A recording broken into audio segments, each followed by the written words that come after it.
नमस्कार दोस्तों, ट्रांसलेशन एवं टेंस के इस एपिसोड में आपका स्वागत है। दोस्तों, इसके दो एपिसोड हैं। एक तो है ट्रांसलेशन एंड टेंस और दूसरा है सीक्वेंस ऑफ टेंस। दोस्तों, ये बहुत इंपॉर्टेंट है और मैं इस सीरीज को अब कंटिन्यू करूंगा। इस सीरीज को मैं अब रोकूंगा नहीं। ठीक है, चलिए दोस्तों, अगर अच्छा लगेगा तो आप इस चैनल को सब्सक्राइब जरूर कर लीजिएगा।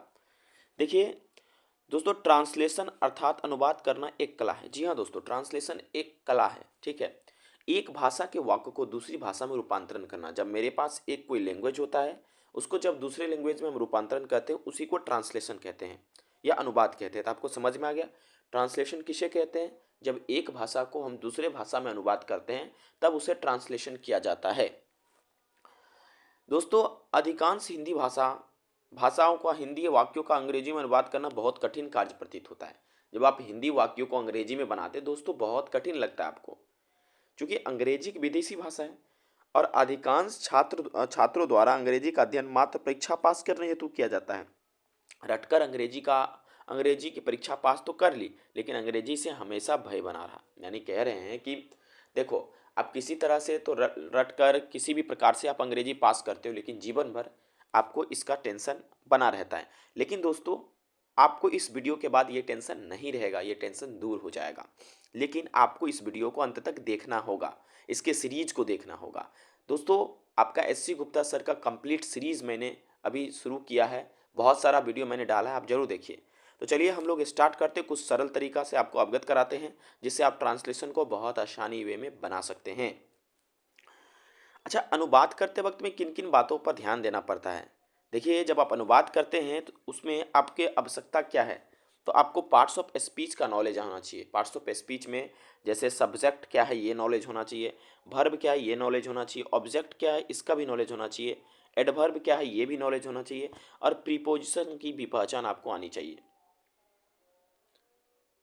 ठीक है दोस्तों, दूसरा बात कि पहला बात तो क्या हो गया, किसी चीज मतलब हिंदी वाक्य को अंग्रेजी में अनुवाद करने के लिए आपको पार्ट्स ऑफ स्पीच का नॉलेज होना चाहिए। दूसरा, वाक्य जिस टेंस का है उस टेंस में अंग्रेजी वाक्य का विन्यास स्ट्रक्चर क्या है इसका भी नॉलेज होना चाहिए। यानी कि आप जिसका ट्रांसलेट कर रहे हैं, अगर आपको उसका स्ट्रक्चर ही नहीं पता है तो आप अच्छे से ट्रांसलेट नहीं कर पाएंगे। इसके लिए टेंस का ज्ञान होना आवश्यक है। आपको टेंस आना चाहिए। इसके लिए बिना टेंस का ज्ञान होने से आप शुद्ध अंग्रेजी लिख ही नहीं सकते हैं। ठीक है दोस्तों, तो चलिए देखते हैं तीसरा क्या है। तीसरा कहा जा रहा है इसमें कि विभिन्न नियमों का ज्ञान, यानी कि आपको नियमों का ज्ञान भी होना चाहिए दोस्तों। जैसे सब्जेक्ट वर्ब एग्रीमेंट का ज्ञान होना चाहिए, कहाँ पर सब्जेक्ट को प्लेस करें, कहाँ पर वर्ब को प्लेस करें। सीक्वेंस ऑफ टेंस का ज्ञान होना चाहिए। और दोस्तों, डिटरमाइनर से संबंधित रूल भी पता होना चाहिए। यानी कि जैसे आपका डिटरमाइनर कहाँ लगाएंगे, आर्टिकल्स कहाँ लगाएंगे, एडवर्ब्स कहाँ लगाएंगे, एडजेक्टिव कहाँ लगाएंगे, प्रीपोजिशन कहाँ लगाएंगे, नाउन कहाँ लगाएंगे, प्रोनाउन कहाँ लगाएंगे, कंजंक्शन कहाँ लगेगा, इंटरजेक्शन कहाँ, मॉडल्स कहाँ लगेगा। ठीक है, और रिपोर्टेड स्पीच एवं वॉइस का भी नॉलेज होना चाहिए।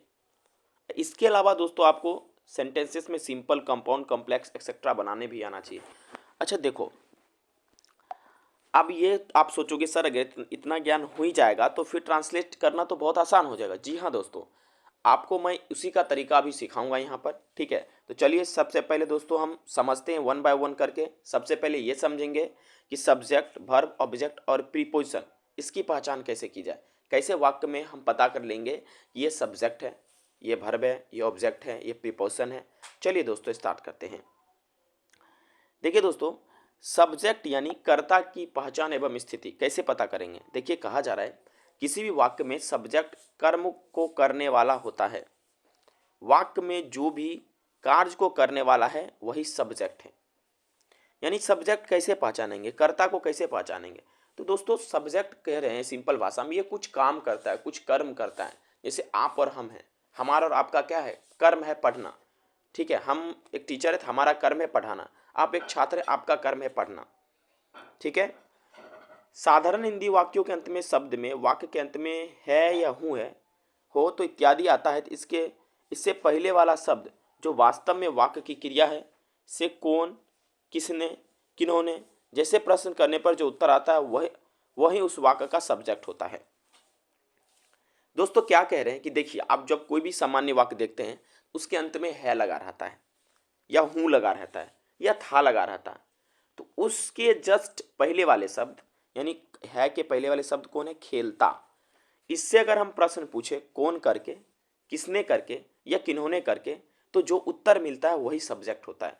जैसे हम यहाँ पूछते हैं, इस वाक्य में पूछते हैं, देखिए इस वाक्य में है लगा है, उसके पहले खेलता लगा है, ठीक है। खेलता जो वास्तव में यहाँ वर्ब है, इससे हम पूछते हैं कौन खेलता है, वर्ब से पूछते हैं कौन खेलता है, ठीक है। तो उत्तर में क्या मिलेगा, उत्तर में मिलेगा राम खेलता है। तो राम यहाँ पर क्या हो जाएगा, सब्जेक्ट। आपको मैंने बोला ना, जो काम करता है, जो कर्म करता है, फुटबॉल खेलने का कर्म कौन कर रहा है, काम कौन कर रहा है, तो कहिएगा सर राम, है ना। तो राम क्या हो जाएगा, सब्जेक्ट। तो सब्जेक्ट कैसे पहचान की जा सकती है, जब आप कौन, किसने या किन्होंने करके जब प्रश्न पूछेंगे, आपको जो उत्तर मिलेगा वही आपका क्या बनेगा दोस्तों, सब्जेक्ट बनेगा।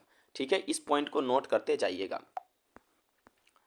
जैसे एक और प्रश्न देखते हैं दोस्तों। जैसे राजेश शाम को 5 बजे गोमती नदी में तैरता है, ठीक है।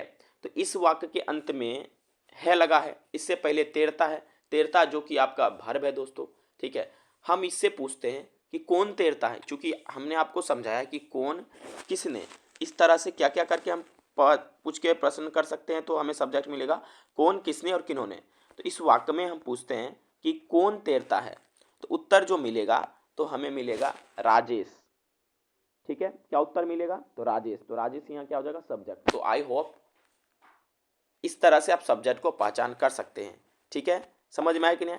अच्छा, अगर ये अंग्रेजी वाक्य रहेगा तो आप इसी को अंग्रेजी में ट्रांसलेट कर लीजिए, ठीक है। यहीं पर कौन का इंग्लिश हो गया, किसने का हुम हो गया, किन्होंने का भी आपको पता ही होगा, ठीक है।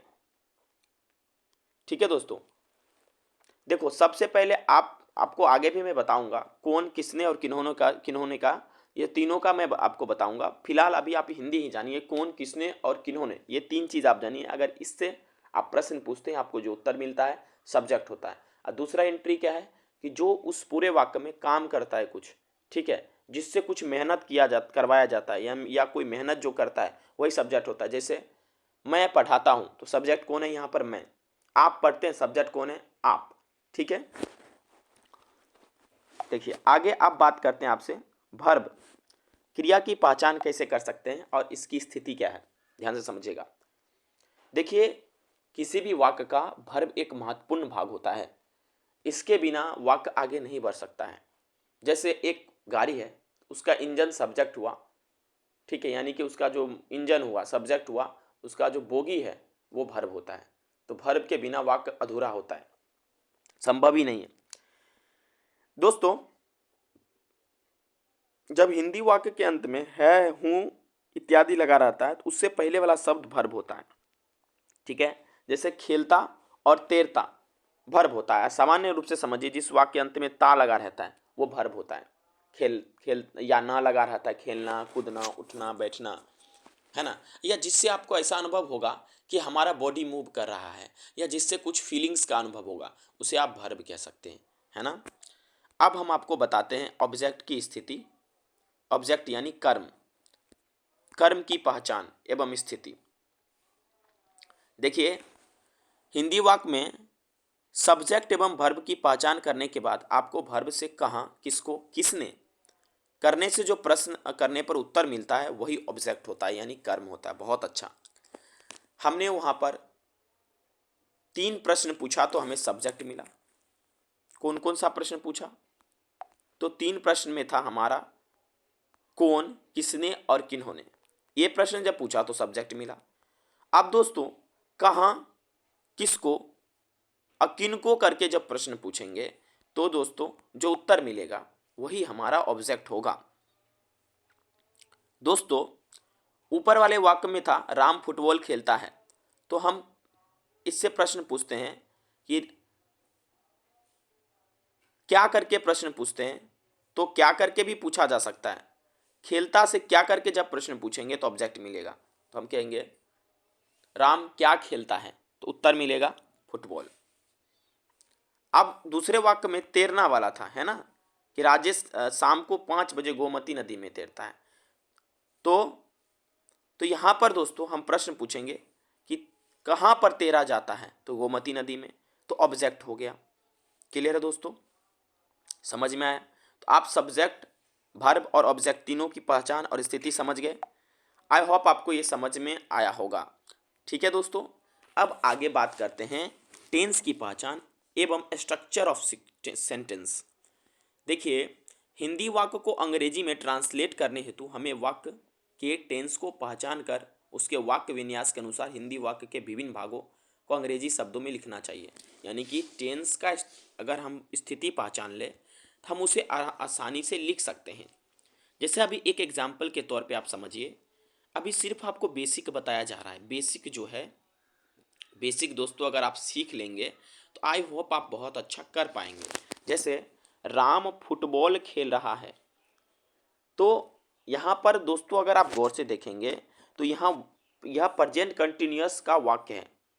तो जब प्रेजेंट कंटिन्यूअस का वाक्य है तो आपको पता है जब वाक्य के अंत में रहा है, रही लगे रहते हैं तो वो प्रेजेंट कंटिन्यूअस के वाक्य होते हैं ना। अभी मैं आपको टेंस नहीं पढ़ा रहा हूँ, बस एक एग्जाम्पल से समझा रहा हूँ। आप रटिए नहीं, आप समझिए इसका स्ट्रक्चर क्या होता है। तो दोस्तों सब्जेक्ट आते हैं सबसे पहले, उसके बाद इज एम आर लगता है, उसके बाद वर्ब का चौथा रूप और प्लस ऑब्जेक्ट होता है। अगर हम इसमें पास्ट ऑफ स्पीच लिखें तो सबसे पहले सब्जेक्ट लिखाएगा, ठीक है, उसके बाद वर्ब लिखाएगा, फिर वर्ब का फॉर्म लिखाएगा, ठीक है, यानी ये आपका एक हेल्पिंग वर्ब हो जाएगा और एक दोस्तों मेन वर्ब हो जाएगा। और उसके बाद दोस्तों फुटबॉल यानी ऑब्जेक्ट लिखाएगा, यानी सब्जेक्ट, वर्ब और ऑब्जेक्ट। तो स्थिति कैसे होती है? तो सबसे पहले अनुवाद करते वक्त में सब्जेक्ट का अनुवाद होगा। तो यहाँ सब्जेक्ट कौन है? तो राम, तो राम का अनुवाद किए। उसके बाद दूसरे अनुवाद करते वक्त में वर्ब का होगा।